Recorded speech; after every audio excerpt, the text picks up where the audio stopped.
before I even address the game, I'd like to thank our student section. The turnout was amazing, and them sticking around through the weather and what could be, or I was worried we were going to kick off on time tonight because of potential lightning, and for them to show up the way they did, the student section was big time tonight, and they definitely made a difference. They brought a lot of energy to the stadium. You could feel it on the sideline. Never a bad win. I'll never complain for a win. The scoreboard looked nice. We have a whole lot to clean up. I mean, that was a really average performance, to be quite honest with you. And we'll celebrate tonight and have a good time. But if we think that was our standard, we're going to get exposed here real fast. Like, the next few weeks are going to be a rude awakening. So we've got a lot to improve upon. Some of the things that really stick out to me as negatives that we got to clean up fast. We used 2 first-half timeouts that I thought were poorly used. One was because communication subbing from punt safe to punt block return. The other was on 3rd down offensively that we didn't quite get the play in clean enough to the quarterback. We ran to the kicker early. That was called the dumb call by the coach. That was on me. That wasn't on the kids. Me and our special team staff, that was really my call. So I'll eat that one. Our kickoff coverage unit was really poor. Like, that was embarrassing. Like, that's not good enough. We didn't rush the passer very well. Now, they got the ball out quick. They weren't really going to hang out back there and give us much time. Tackling, I thought we gave up some leaky yardage. And then offensively, I don't have the box score right in front of me, but I think Mensa was 10 of 12, 2 touchdowns. One of those 2 incompletions was a drop that should have been a touchdown. The other was a 50-50 ball down our sideline that they were in good coverage. They played that ball well. But we had another 3rd down we converted on a little option route to Yule Keith that we got a procedure penalty for being aligned incorrectly on offense, which when you convert 3rd downs and you have to come back and lose 5 yards and play 3rd down over, that's not how you win games, how you lose games. And so I'm very happy with 52-0. I'm very happy with a win. I'm not really just thrilled with how we played. I thought we played okay, but the upcoming gauntlet of games we got, the way we played those will get you losses. So we've got to get some stuff cleaned up fast. With that, I'll open it up to questions.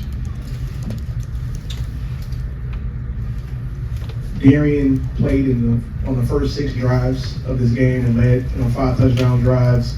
Was that the plan going in with Darian, and just what did you like from his performance today? Yeah, that's a good question. So we wanted Darian to get a full run. Kai has started games and played games here. We don't have the privilege in college football of having 3 preseason games like the NFL. And I'm not treating our non-conference schedule as preseason games because they all go on your record, they all count. But our biggest goal is let's compete for a conference championship. And we got to kind of figure out what gives us the best opportunity to do that personnel-wise. And probably thought we would have used the other 2 guys a little earlier.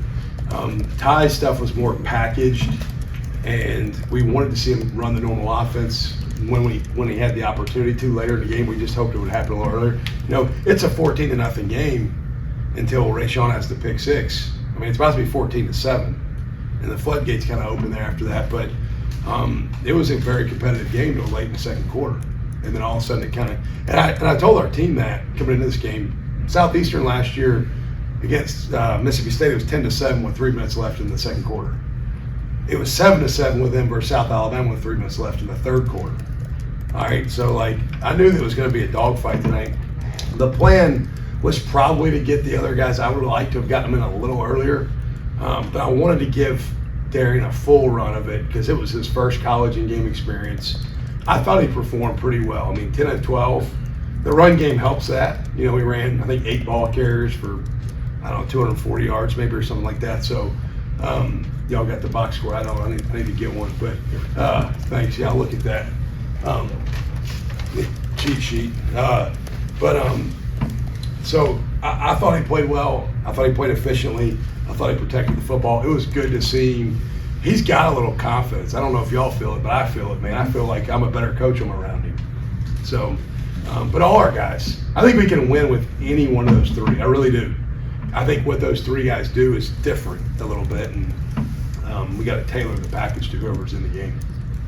So sometimes you don't know how a quarterback's going to play when he hasn't played before, but did that that Darian does look pretty similar to the way he looked in practice. What do you think? Yeah, you've been at a bunch of the practices, and you've been there a ton. He looked very similar tonight. I mean, he's very calm. He's very confident. He's got really good poise. I think the biggest thing, there's going to be some things that come these next couple of weeks where the opponent's going to maybe make you speed up, and so we've got to prepare for that. But I thought he really handled the first game really well for a guy that's never played in a college game, first start. I mean, we're not just talking about a first start, we're talking about a guy that never played a college game. All right, like that's a big deal, and I think he handled it really well.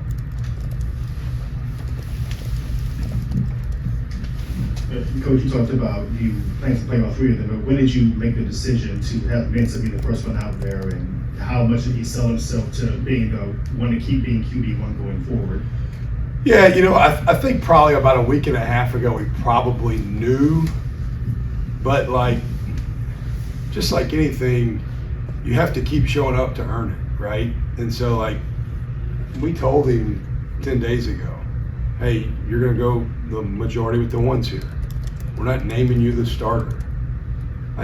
You're probably gonna get to start, but that means you still have to practice really well and prepare really well. And if he didn't show up to practice and work hard, I wasn't gonna start him. So if he doesn't show up tomorrow morning on time to meetings, he won't start next week.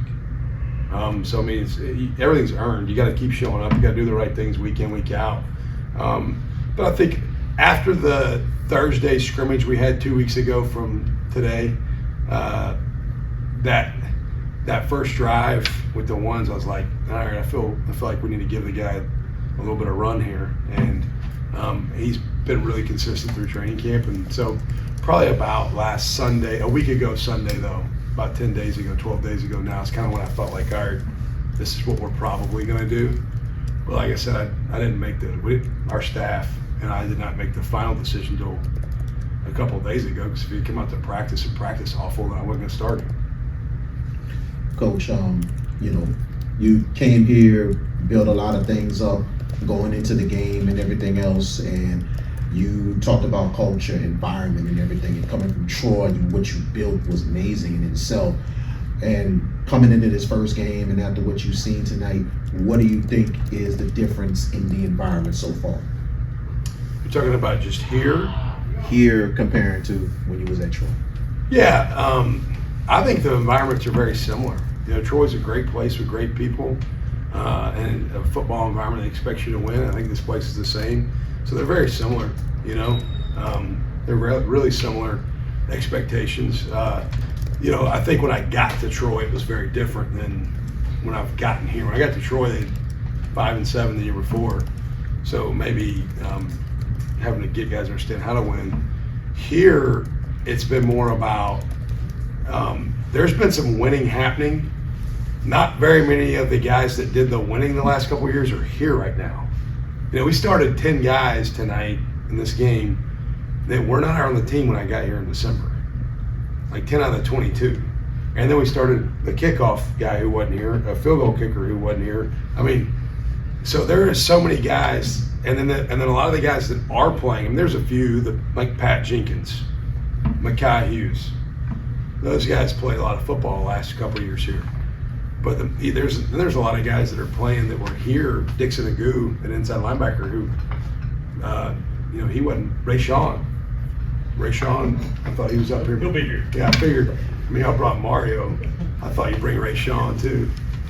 Mario ran 18 miles an hour on his GPS machine tonight.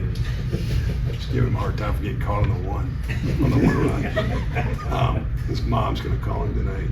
But the differences are not that big. The biggest difference is the winning had already kind of been going on here.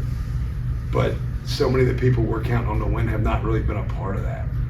So you don't roll the helmet out and win because the team won the year before. And John, you said you came out of spring, you weren't sure what you had on defense coming in after you came out of spring. Yeah. You get a shutout tonight. What was your assessment of the defense? Yeah, in the spring I thought we sucked on defense. I didn't just not know what we had. I knew what we had. I knew it sucked. It wasn't good enough. We had a goal line period during the spring.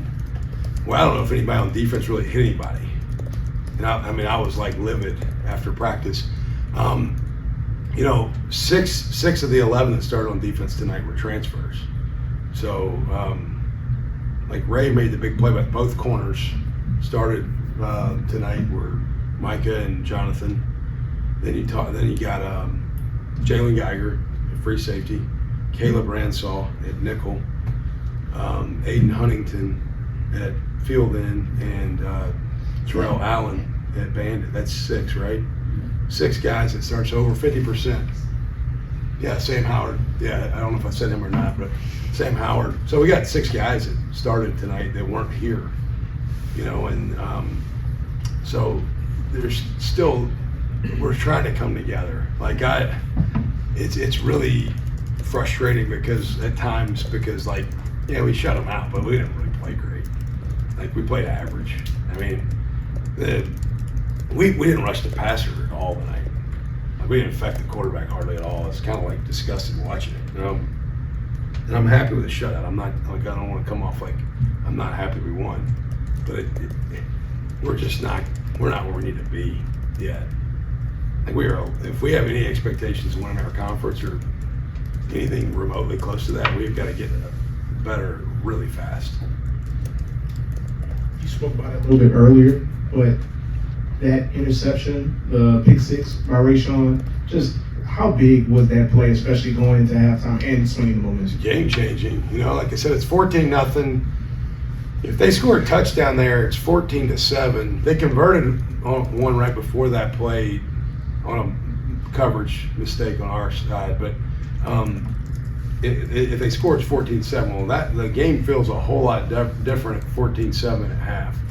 You get the pick 6, it's 21-0, and you know we're getting the ball coming out of the half. Now all of a sudden you're like, all right, we got a chance to really get this thing going. So that game, I really felt like was the pivotal play. That play was the pivotal play in the game for sure, without question. Your voice is a little hoarse. Yeah, well, I've been coaching, not just tonight. Is that typical of you? Or? Yeah, it's probably pretty typical. Yeah, I yell a lot. And at practice, it's been gone for like 2 or 3 weeks. I don't have much time to rest it. I tried to drink some tea, but it didn't really help. No lozenge? Yeah, no, maybe not yet. I probably need something. Going back to Jerry, and you talked about 10 of 12. I believe his first completion was on a 3rd and long conversion. How do you think that really set the tone for his passing performance? Yeah, I think it helps when you have some success, right? Like it's like shooting a basketball. If you see it go through the hoop, you feel better about it going through the hoop the next time. I think you kind of get in a rhythm, and so I think seeing a ball get caught helps a guy, especially on 3rd down conversion. Like you said, that even builds your confidence a little bit more.